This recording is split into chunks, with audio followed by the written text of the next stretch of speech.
There's some wild Detroit Lions trade rumors out there. Let's talk about it. Also, I was at Comerica Park on Thursday evening and it got wild. It was fun. You saw me. That was me in that bright orange Detroit Tigers jersey. And I guess there's something to it. When you put on a jersey, you want to be aggressive. Was I aggressive towards a Pittsburgh Pirates player? No, I want to set the record straight. I'm going to talk about it quite a bit this weekend. Probably a lot of interviews talking about what the heck happened at Comerica Park, why the Detroit Tigers remind me of the Detroit Lions.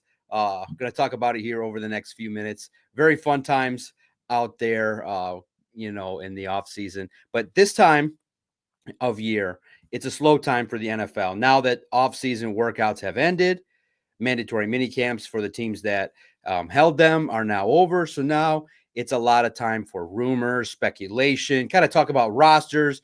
And for a lot of sites and reporters that are running websites, you want to kind of start previewing training camp, looking at talking to other reporters about what they think about other teams and how others are viewing the Detroit Lions, but also too some of the things that will happen. And always just to clarify, which is good, is that, yeah, these sites should do those things. They should look at what other entities are saying and report and just understand. But I do think that the viewers should always kind of be reminded that these are rumors. These are things that are not going to probably happen, speculation. So I think that always look for the word report if you think that a player that we talk about is actually going to be considered as part of the Detroit Lions roster. But a lot of it is just speculation talk because fans do like talking about the roster. But the one that got me, because a lot of times what happens is I like talking about what other reporters are saying, what they're thinking, and sharing it because over the last 8 years, I feel like the fans that we have that read the Detroit Lions on SI website, they kind of understand the difference between a rumor and what's really plausible that could happen. I feel like our readers are pretty smart, so I don't have to spoon feed them everything. But yeah, look for the word rumor, look for the word report to differentiate. And if you ever have a question, just ask, is this serious? And I'll tell you. But the one that got me is because it's been recycled, is this notion that the Lions would be interested in Kayvon Thibodeau of the New York Giants. That's just probably to me the most outlandish one that gets reported. We've talked about it, but I just think that there's no fit that I see. I don't see the culture fit. I don't see the level of productivity, consistency. I don't see a Detroit Lion when I see outside analysts from different companies say that one move the Lions should consider making is bringing on Kayvon Thibodeau. I just don't see it. I don't see how you compare that player where there's times where you look at the film, you turn it on, and the level of effort and consistency is not there in regards to the same level as members of the Detroit Lions. I just think that the starting point is that Kayvon Thibodeau is a talented player. I think a player that when he gets his head on right will have the opportunity to be very consistent and probably in the second half of his career when the motivation meets the talent, I think can have productivity in his career. But at this point in time, I just don't see the fit. I don't think that the Lions would consider bringing on Kayvon Thibodeau to this roster. I just don't see it. I think that that's probably the most outlandish one that I keep seeing, but it's been recycled. Like this is the second or third time. I try not to recycle the same ones over and over different years, but you do kind of see where it evolves, where if there's a contract stalemate, if there's issues, if there's a player in their last year of their contract, people will revisit it. Listen, we can't be too judgmental in that we talked about Myles Garrett and Trey Hendrickson quite a bit, but I just think that it's one of those deals where the reasoning for the Detroit Lions looking to get the top end defensive ends is because they're so close to the Super Bowl. I think fans and probably for me projecting the hope that the Lions make that final one piece to add to the roster. That's a psychological component, is that I want that final piece, that person that you say, yes, not the Lions unequivocally. Who wouldn't want the Lions unequivocally to go into the year as the number one overall seed? Unequivocally, this is the team to beat in the NFL. That's not the case at this point in time. So who wouldn't want that? So that's why we talked about it quite a bit. That one is tough. The other one too that's crazy that I thought we talked about lightly just from the betting perspective is that the Lions were at one point in the mix as a betting favorite to land TJ Watt, but I don't think we seriously considered that as a plausible, reasonable, realistic effort that the Lions could make, because I think the attachment from Watt to the Steelers is quite strong. All the reports were that, yeah, once the talks would start, that there would be a reasonable expectation that Watt would return to the Pittsburgh Steelers. But I could understand, I could see why people would consider that and talk about it. But that's just wild. I just think that that's something that's not close to being really, really realistic, because of the fact that the Lions 50 times have said that they kind of like the defensive ends. And so to me, the one that's just continuing, that probably has the most realistic legs, is that Zadarius Smith, with his familiarity with the Lions, could come back and join the roster. But you are hearing other analysts say maybe Ben Johnson might. Could he do it? Ben Johnson might go out there and try and poach Zadarius Smith. That would be interesting. That might rile up the fan base, similarly to the Detroit Tigers fans that were riled up against the Pittsburgh Pirates. I don't see it, but pay attention to it. Something that's kind of making the rounds is Zadarius Smith. Could he end up in the division with the Bears? I don't see it. I think that Zadarius Smith could go out to the AFC if he wants to. I think there's opportunities to go to a more serious contender. If you're Zadarius Smith, you should be chasing the ring. And the Bears are, I think, too far away for Zadarius. So that's my reasoning why that won't happen, but we'll find out.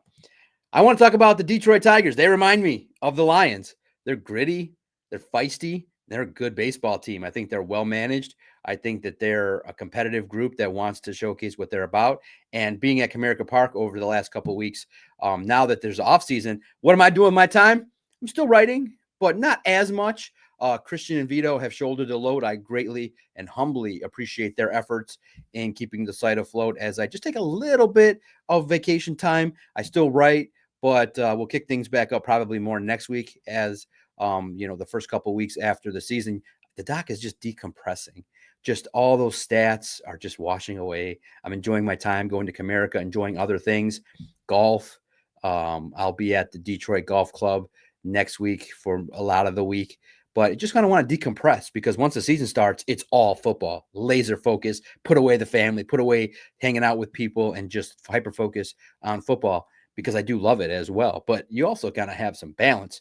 And so for me, I just got to talk about it. These Tigers are great. They're gritty. And I think the parallel is, I think Scott Harris and Brad Holmes, the one weakness they got to have is getting that final piece, the aggressiveness needed to get over the hump in regards to championship moves. I'm not a sustained success guy. I don't care about 5-10 year dynasty runs. I just want those championships in this era of us doing content and creating and doing podcasts. I just want a Tigers World Series, because I've seen losses, and I want the Lions to get over the hump. And we've seen Lions teams have success, but these Tigers, pay attention to them. Pay attention to that baseball team. Couple moves, add a starting pitcher, add a reliever, maybe a right-handed bat. The baseball team could make noise. But something happened at Comerica Park, and it was great. It was fun, feisty, rowdy. But I just want to set the record straight, because it's always great when you see video and how it actually shakes out and how things could be a little bit twisted. I like the idea that, would I like to take the credit that Tommy Phan was blasting me? Hell yeah, that'd be great. But no, I'm not an instigator, guys. I'm a lover, not a fighter. But what happened at Comerica Park was interesting, and I'll share just a couple minutes, because I'm going to talk about it quite a bit over the next couple of weeks anyway.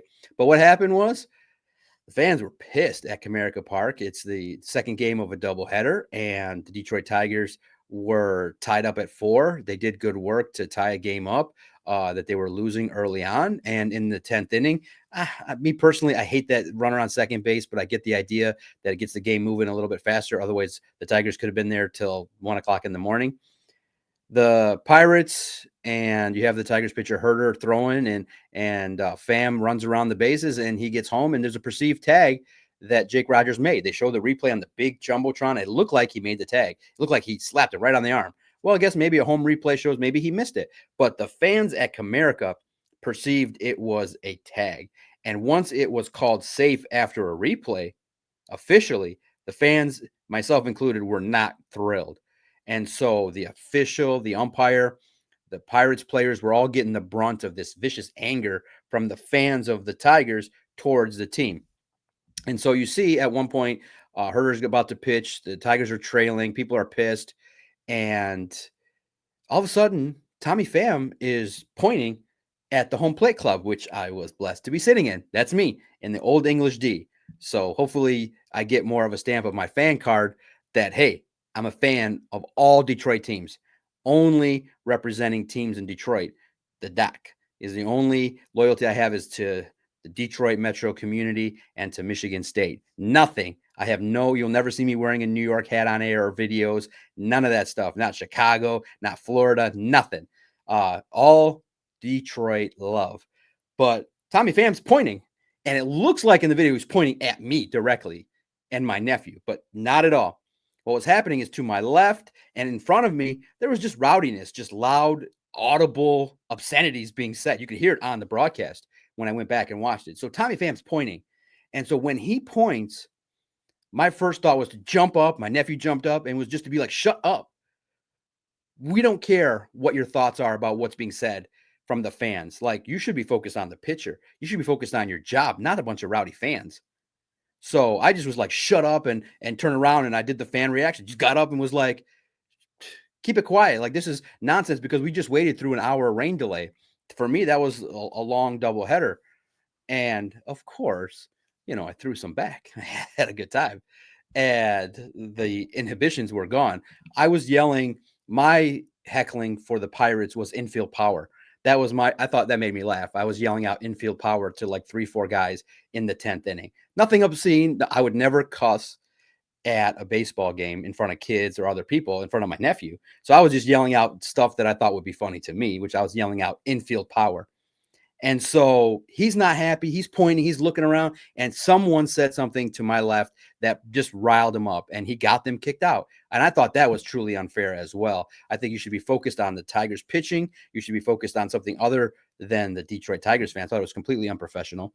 And I thought that Tommy Pham now has a reputation of being soft and being somebody that's very thin-skinned. And the Detroit Tigers fans got under his skin.